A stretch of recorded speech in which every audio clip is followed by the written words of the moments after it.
the things that I like about the Vikings defense is, one, they're talented. That's the first component. Two, they've got a variety of different pressures and different looks that they incorporate. And the third thing they do really well is they disguise. So they force offenses to make post-snap decisions. And those three things combined are really difficult to deal with and really difficult to prepare for. It's one thing if you're dealing with a talented team. It's one thing if you're dealing with a team that blitzes a lot.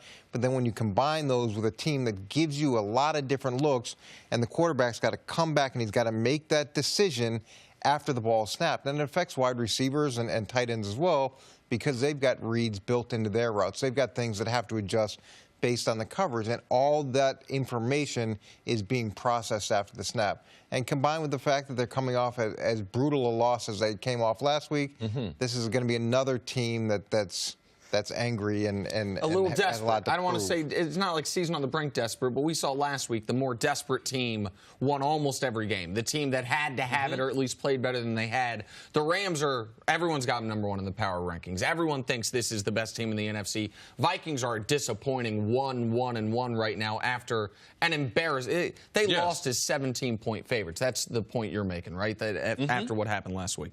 I think the Vikings' ability under Zimmer to be very, very sound. As you said, they do multiple things well, but their ability to be able to tackle. They are sound, and you don't have a lot of good tackling NFL teams. A lot of the passing attacks in the NFL are get the ball out of their hand, fast, to the flat, across the middle, and make people tackle. The Vikings are a good tackling team. The Rams, what are they good at? They're great at motion, a lot of disguise stuff, but some kind of way they want to get the ball into one of their athletes' hands and then give him an opportunity to be able to make some yards in space. So the tackling becomes important. People say, you're going to the game, yeah, everyone should tackle. No, it's hard, and especially early in the season, you see a lot of missed tackles. And in the NFL, how many yards do they get after contact?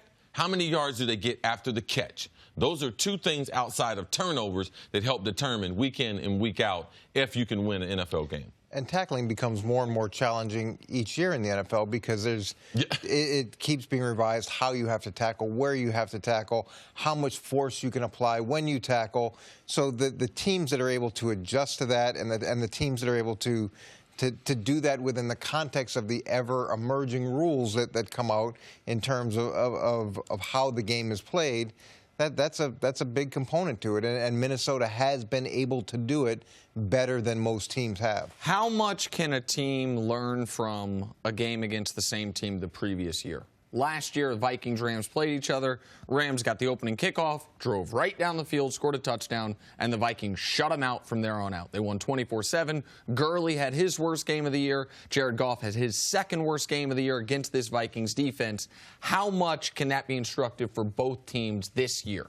Well, usually what you do is you put together an after-action report, and you look at things you did well, things you did poorly, preparation errors, and plan for the next time you play that opponent. And if things stay consistent, you'll go back and it's like current you talking to future you, and you say, okay, I remember this was very effective. Let's see if we can develop that package. So having exposure to a team, being able to be familiar with the personnel, all those things that come with a week of preparation really is a huge advantage. That's why conference games or divisional games are so much better, is because you have that working knowledge of the opponent. Coach, earlier you told us what the week must be like within the Patriots organization, and how buttoned up and how sort of focused on every little detail.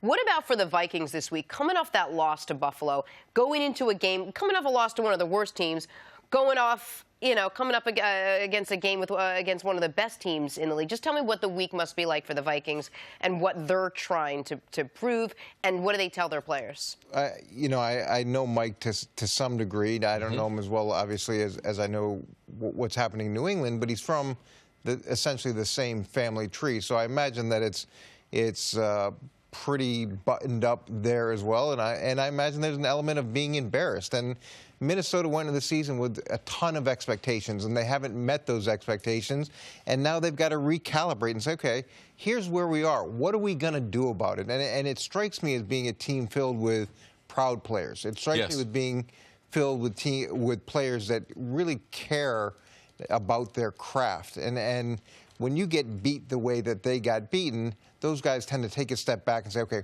what can I do better? They internalize it, and that's where you have a chance for real growth, is when people look at the things they can personally do better to make the team better. I think if the Vikings are honest with themselves, too, they won't just look at last week, because it's been more than a struggle for a week.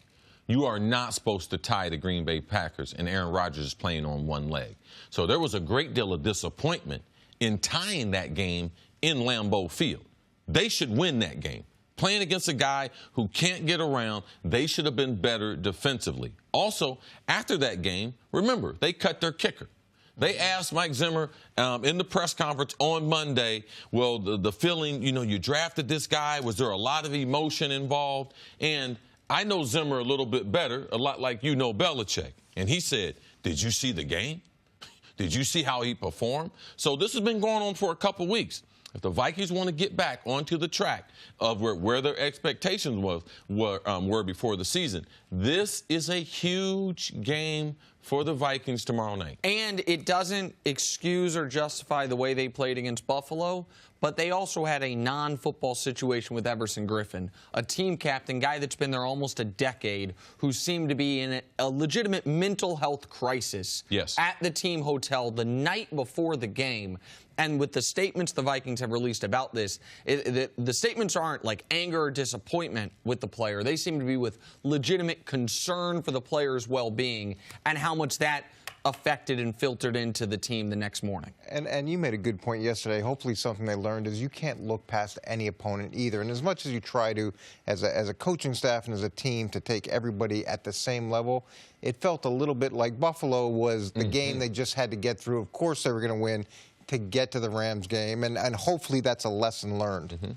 Thanks for watching. Subscribe here to get the latest from the show. Also, be sure to check out more of the best clips from First Things First, or go watch a few segments from our other shows on FS1.